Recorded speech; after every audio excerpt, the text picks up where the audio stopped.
AITA for feeling like my wife's new religious beliefs are unfair to me and our marriage. My wife, 30F, and I, 30M, have been married for a few years, and up until recently, religion wasn't a significant part of our lives. I've always considered myself agnostic, and my wife wasn't particularly religious either when we first got together. However, about 6 months ago, my wife started getting more involved in Catholicism, and it's been causing increasing tension in our relationship. The main issues revolve around sex and contraception. Because we're not married in the church, she now believes that we shouldn't be having sex, even though we're legally married. She also wants to stop using contraception, which makes me really uncomfortable because it feels like it's forcing me into a position where having children becomes almost inevitable, a path I'm not ready or willing to take. I've been struggling with how drastically these changes are affecting our relationship. It feels like religion is suddenly dictating aspects of our marriage that we used to navigate together, and that's really hard for me to accept. I didn't sign up for a life where religious rules would determine such personal aspects of our relationship, and I'm finding it increasingly difficult to reconcile these changes with my own beliefs and values.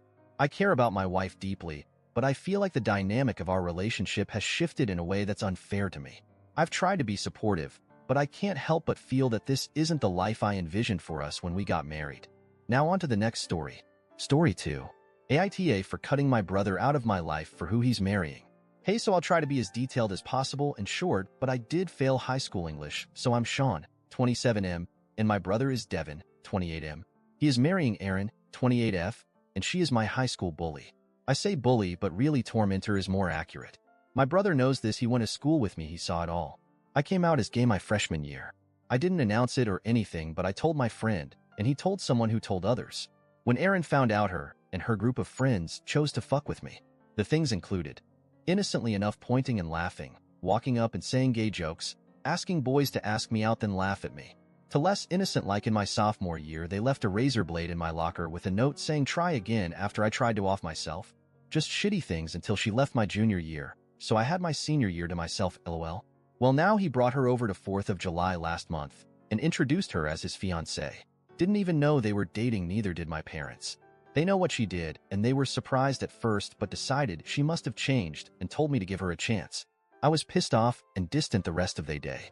Didn't talk to him and just hung out with my cousins. The next day he called me and asked why I didn't talk to him at all yesterday, and I told him he's marrying a raging cunt who wanted me to slit my wrists in the bathroom. Why would I talk to him? And he blew up on me, telling me I have no right to say that about his fiancée, and she isn't the same person. I should judge anyone based off their actions as a kid, blah blah blah. I hung up on him and am not planning on talking to him again until he apologizes. He had my parents call me to tell me they think I really should give her a chance. She's a changed person and has told them sorry for what she did to me in the past. LOL? I didn't get that apology. Who the fuck cares if she says sorry to them? I sure as fuck don't. I told them until she's begging me to give her a chance for forgiveness, they can fuck off with my brother. Well, now as of an hour ago, Erin messaged me a very heartfelt and sweet message which I will copy and paste here. Hey Sean, this is Erin. I'm sorry about my actions in high school, but honestly it was a decade ago. I don't know why you care anymore. The things you do as kids don't accurately reflect on who you are as a person, and I doubt you're the same person as you were back then. The fact that you're judging me and not even letting me be happy with your brother when we announce a very serious and joyful thing is honestly very disappointing. I figured you would have grown up and not acted like a child about this. Well, smiley face. I fucking hate her, bro, holy shit. So I replied, hey cunt, glad to hear from you. You destroyed my high school years and never even gave a glimpse of remorse, so you can go fuck yourself, and I hope your marriage with my brother ends in cheating and fighting and you living in a box under the freeway again. So now I'm done with my brother and just the entire situation. Am I in the wrong for dropping him out of my life and not moving on? Even if I am, I don't think I care, but I kinda want an outside opinion. Now on to the next story. Story 3. AITA for not letting my ex-husband's new girlfriend have a piece of his mother's jewelry. I, 40F, and my ex, we'll call him Joe, 41M, were high school sweethearts, started dating when we were 17, married at 19, and divorced 20 years later, so going on 2 years now. We have an amazing daughter, Sarah, who is 8, and has adjusted really well to the separation. Joe and I get along great. The divorce was amicable and we're still good friends. Not like we hang out alone or anything, but we don't argue or fuss at each other, help each other out, and just overall have each other's backs, because at the end of the day, our number one priority will always be Sarah and doing what is best for her. We've both moved on and are in serious long-term relationships with other people. His girlfriend Lily, 46F, is great and really good for him. I have never had any conflict with her and enjoy spending time with her when we all get together for holidays and other important events or celebrations. Until last week, Joe's parents passed away within a month of each other last summer, and it was devastating for all of us. Even though Joe and I had already been divorced for about a year, they still treated me like family and I loved them dearly. Joe and Lily hadn't started dating yet, so she never met them, which is a shame. They were incredible people. Long story to get to the point, but I feel like the background is important. Last week, Sarah got a box in the mail from her aunt who was responsible for dividing up my late mother-in-law's jewelry amongst the kids and grandkids. She had a huge collection of both costume and more expensive fine jewelry.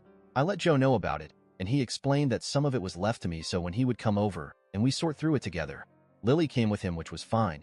It was extremely difficult, and we were both very emotional, so I'm glad she was there to support him. Here's where I think I may be the asshole. As we were going through the jewelry, we had pulled out a couple of cheaper pieces of costume jewelry for Sarah to have now, and I had picked out a couple of rings, a necklace, and 3 pairs of earrings to keep, knowing that they will eventually go to Sarah as well. Joe and I agreed that the rest of it would be put away in the lockbox that we each have a key to at my house and would stay there until Sarah is older and it goes to her. One of the pieces being put away is a beautiful set of ruby and diamond earrings and necklace that are obviously very real and we believe were passed down from Joe's grandmother. Lily had been admiring the set and making comments about how well it would go with the wedding dress she had been looking at. They aren't engaged, or even with some of her date night outfits. Joe didn't say anything to her in response, and when she put them down, I wrapped them back up and put them along with the rest of the jewelry in the lockbox. Since then, Lily has texted me multiple times asking about them and if she can just borrow them. At one point, she accused me of just wanting them for myself and pointed out that Joe and I were divorced and I didn't have any right to keep them. She has also said that when they get married, the jewelry will legally be part of their marital assets anyway, so I'm just putting off the inevitable. I'm not planning on wearing them, per my agreement with Joe. I'll wear the pieces I picked out and the rest will stay put away for Sarah. I have zero intention of taking any of it out unless it's necessary, and even then, I'll let Joe know what's going on with it. Joe's has been radio silent, and I haven't said anything because I don't want to cause any conflict that could have an impact on Sarah. So am I the asshole for not giving in and letting Lily have some of the jewelry meant for my daughter? TLDR. My ex-husband's girlfriend wants some of the expensive jewelry left to my daughter when his mom passed away, and I wouldn't let her have it and put it away for my daughter instead. Now on to the next story. Story 4. AITA for banning my mom from my wedding after her baby daddy's prank? I love my mom. I really do, but she makes dumb choices. I have a 5-year-old sister, Maddie, who my mom shares with her ex, Jake. Jake is seriously the biggest asshole. Even my mom knows it. He asked her to marry him 3 times, and they never made it to the altar. For some reason, my mom lets Jake in the house all the time. She says he is there to see Maddie, but like they don't get most people with shared custody take the kid to their other house. Recently, my fiancée, Bridget, asked my mom if she could host her bridal shower at our weekend house. My mom said yes, but she couldn't promise they wouldn't be there as Maddie likes to get out of the city every weekend. My mom and Maddie were there, which is fine, but it was Jake's weekend with Maddie, so he felt the need to come. Bridget was having a lovely bridal shower, despite Jake in and out of the kitchen in his boxers. My mom was outside riding with Maddie, and when she came in, she put both of their muddy boots on the floor in the stairwell as well as a muddy towel, as we have had a lot of rain. Fucking Jake picked up the muddy stuff and dumped it in Bridget's lap, ruining her special white dress. My mom blew up at him and Bridget was furious. He just laughed and said, "You know I have no impulse control." Bridget's bridesmaids were horrified and my mom chewed him out, but he was just making a joke of it. "You want to go upstairs and discipline me? You're sexy when you're angry." He later admitted he did it because my mom had told him that morning something Bridget said about her years ago that she was still mad about. Bridget demanded I do something, so I uninvited my mom from the wedding. My mom is very upset and doesn't understand why.